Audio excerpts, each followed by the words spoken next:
Jérémie, chapitre 23. Malheur aux bergers qui détruisent et dispersent le troupeau dont je suis le berger, déclare l'Éternel. C'est pourquoi, voici ce que dit l'Éternel, le Dieu d'Israël, sur les bergers chargés de prendre soin de mon peuple. Puisque vous avez dispersé mes brebis, que vous les avez chassées et n'êtes pas intervenus en leur faveur, je vais intervenir contre vous à cause de la méchanceté de vos agissements, déclare l'Éternel. Je rassemblerai moi-même le reste de mes brebis de tous les pays où je les ai chassées. Je les ramènerai dans leur domaine. Elles se reproduiront et deviendront nombreuses. Je placerai à leur tête des bergers qui prendront soin d'elles. Elles ne connaîtront plus la peur. Elles ne seront plus effrayées et plus aucune d'elles ne sera manquante, déclare l'Éternel. Voici que les jours viennent, déclare l'Éternel, où je donnerai à David un germe juste. Il régnera avec compétence, il exercera le droit et la justice dans le pays. À son époque, Juda sera sauvé et Israël habitera en sécurité. Voici le nom dont on l'appellera, l'Éternel notre justice.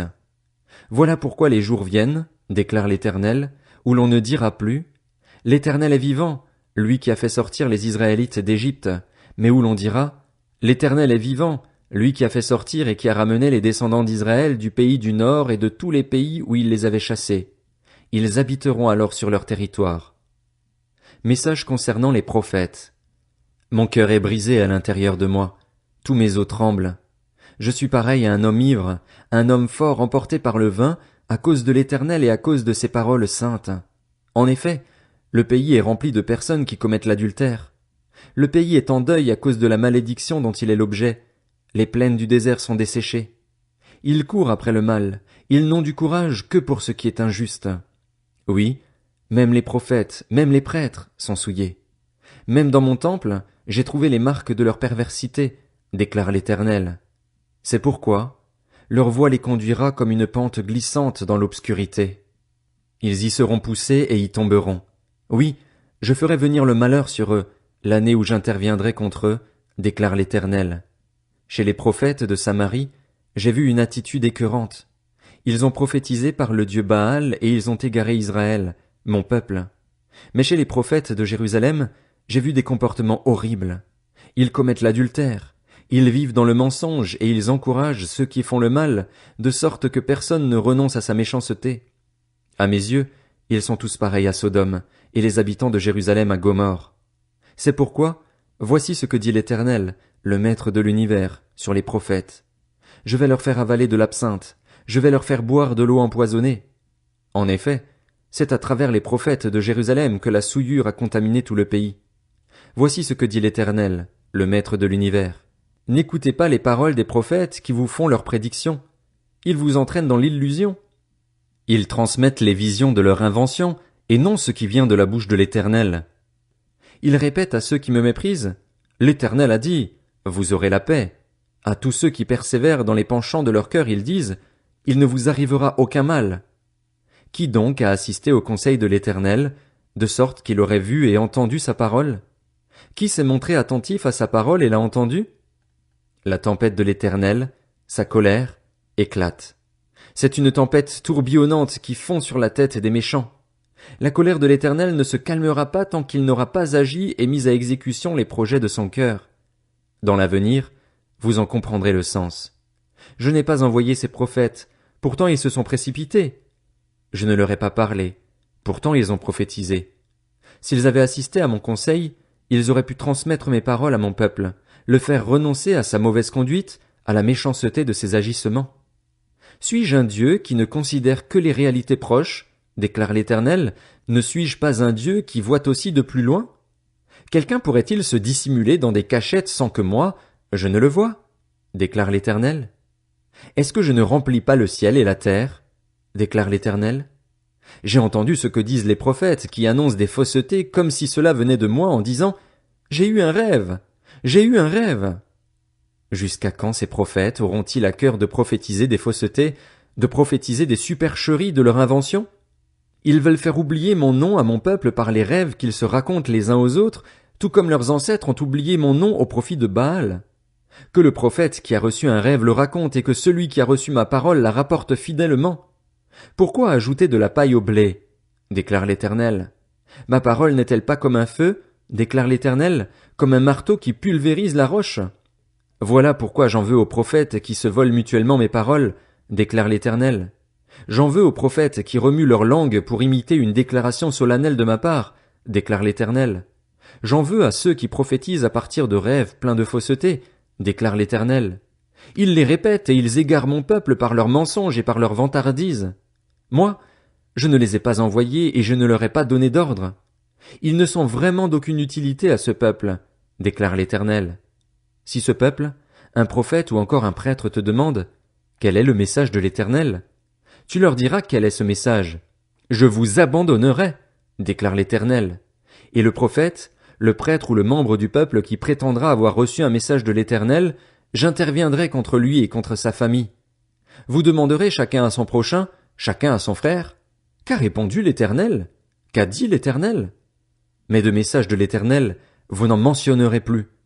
En effet, la parole de chacun sera un fardeau pour lui, puisque vous avez changé les paroles du Dieu vivant, de l'Éternel, le Maître de l'univers, notre Dieu. Voici ce que tu diras au prophète. Que t'a répondu l'Éternel? Qu'a dit l'Éternel? Et si vous prétendez encore avoir reçu un message de l'Éternel, alors voici ce que dit l'Éternel.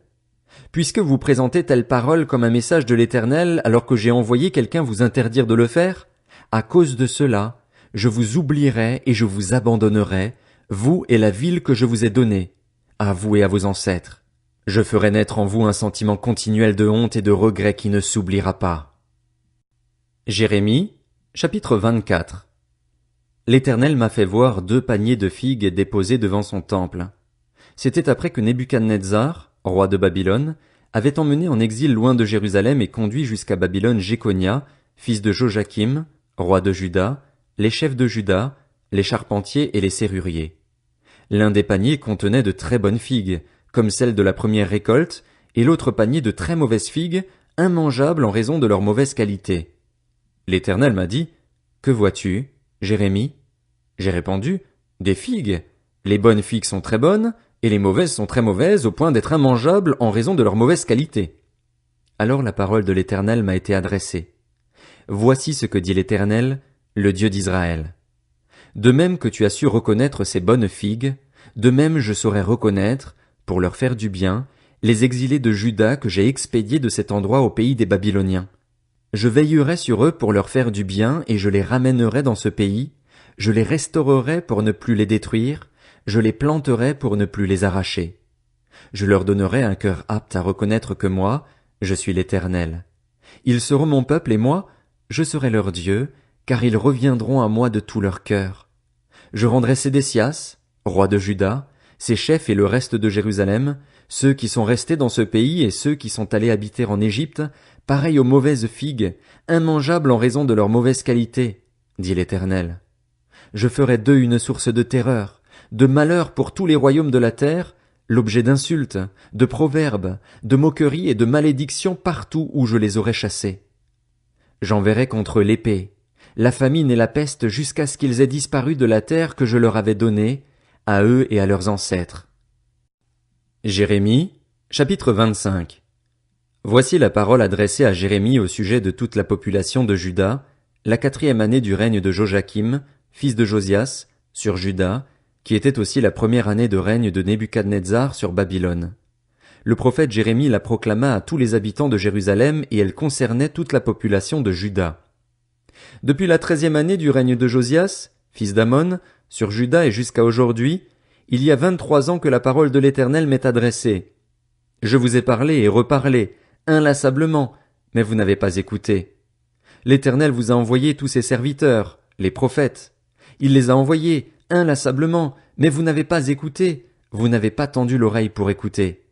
Il disait, que chacun renonce donc à sa mauvaise conduite et à la méchanceté de ses agissements. Ainsi vous pourrez habiter sur la terre que l'Éternel vous a donnée, à vous et à vos ancêtres, depuis toujours et pour toujours. Ne suivez pas d'autres dieux pour les servir et pour vous prosterner devant eux, ne m'irritez pas par votre manière d'agir, et je ne vous ferai aucun mal. Mais vous ne m'avez pas écouté, déclare l'Éternel, de sorte que vous m'avez irrité par votre manière d'agir, et ce pour votre malheur. C'est pourquoi, voici ce que dit l'Éternel, le Maître de l'univers. Puisque vous n'avez pas écouté mes paroles, je vais prendre et envoyer tous les peuples du nord, déclare l'Éternel, ainsi que mon serviteur Nebuchadnezzar, roi de Babylone. Je vais les faire venir contre ce pays, contre ses habitants et contre toutes les nations qui l'entourent. Je vais les vouer à la destruction et faire d'eux un sujet de consternation et de moquerie. Il n'en restera que des ruines, et ce pour toujours. Je ferai disparaître de chez eux les cris de réjouissance et de joie, les chants du fiancé et de la fiancée, le bruit de la meule et la lumière de la lampe. Tout ce pays deviendra une ruine, un endroit dévasté, et ces nations seront esclaves du roi de Babylone pendant 70 ans. Cependant, lorsque ces 70 ans seront passés, j'interviendrai contre le roi de Babylone et contre son peuple à cause de leurs fautes, déclare l'Éternel, j'interviendrai contre le pays des Babyloniens et j'en ferai un désert pour toujours. Je ferai venir sur ce pays tout ce que j'ai annoncé sur lui, tout ce qui est écrit dans ce livre, ce que Jérémie a prophétisé sur toutes les nations. En effet, des nations puissantes et de grands rois feront d'eux aussi leurs esclaves et je les traiterai conformément à leurs actes et à leur manière d'agir. Oui, voici ce que m'a dit l'Éternel, le Dieu d'Israël. Prends dans ma main cette coupe, remplie du vin de ma colère, et donne-la à boire à toutes les nations vers lesquelles je vais t'envoyer. Elles boiront, elles tituberont et elles perdront la tête devant l'épée que j'envoie parmi elles. J'ai pris la coupe de la main de l'Éternel et je l'ai donnée à boire à toutes les nations vers lesquelles il m'avait envoyé. À Jérusalem et aux villes de Juda, à ses rois et à ses chefs, pour en faire des ruines, un sujet de consternation, de moquerie et de malédiction, comme on peut le constater aujourd'hui. Au Pharaon, roi d'Égypte, à ses serviteurs, ses chefs et tout son peuple. Aux peuples de toutes sortes, à tous les rois du pays d'Utz, à tous ceux du pays des Philistins, à Ascalon, à Gaza, à Écron et à ceux qui restent d'Asdod, aux Édomites, aux Moabites et aux Ammonites, à tous les rois de Tyr, à tous ceux de Sidon et à ceux de la côte située de l'autre côté de la mer, à Dédan, à Théma, à Buz et à tous ceux qui se rasent les coins de la barbe, à tous les rois d'Arabie et à tous ceux des populations diverses qui habitent le désert, à tous les rois de Zimri, à tous ceux d'Élam et à tous ceux de Médie, à tous les rois du nord, qu'ils soient près ou loin, les uns après les autres, et à tous les royaumes du monde qui vivent à la surface de la terre. Enfin, le roi de Sheshak a dû boire après eux. L'Éternel m'a ordonné, annonce-leur, voici ce que dit l'Éternel, le Maître de l'univers, le Dieu d'Israël. Buvez, enivrez-vous, vomissez et tombez sans plus vous relever devant l'épée que j'envoie parmi vous. Et s'ils refusent de prendre la coupe de ta main pour la boire, dis-leur, voici ce que dit l'Éternel, le Maître de l'univers. Vous en boirez, c'est certain.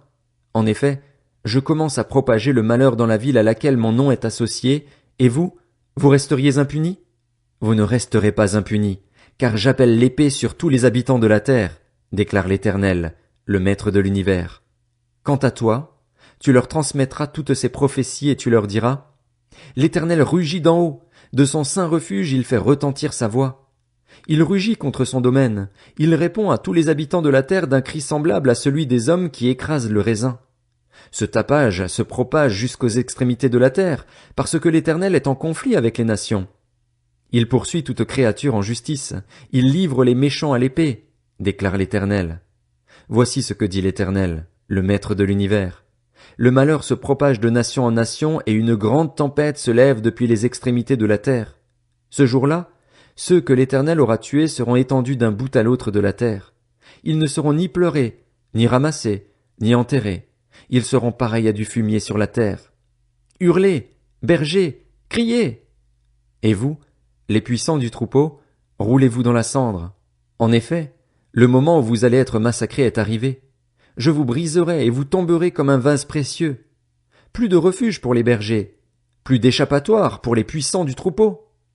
On entend les cris des bergers, les hurlements des puissants du troupeau, car l'Éternel dévaste leur pâturage. Les plaines prospères sont réduites au silence à cause de la colère ardente de l'Éternel. Il a abandonné son refuge comme un jeune lion sa tanière. Oui, leur pays n'est plus que dévastation à cause de la fureur du destructeur, à cause de son ardente colère.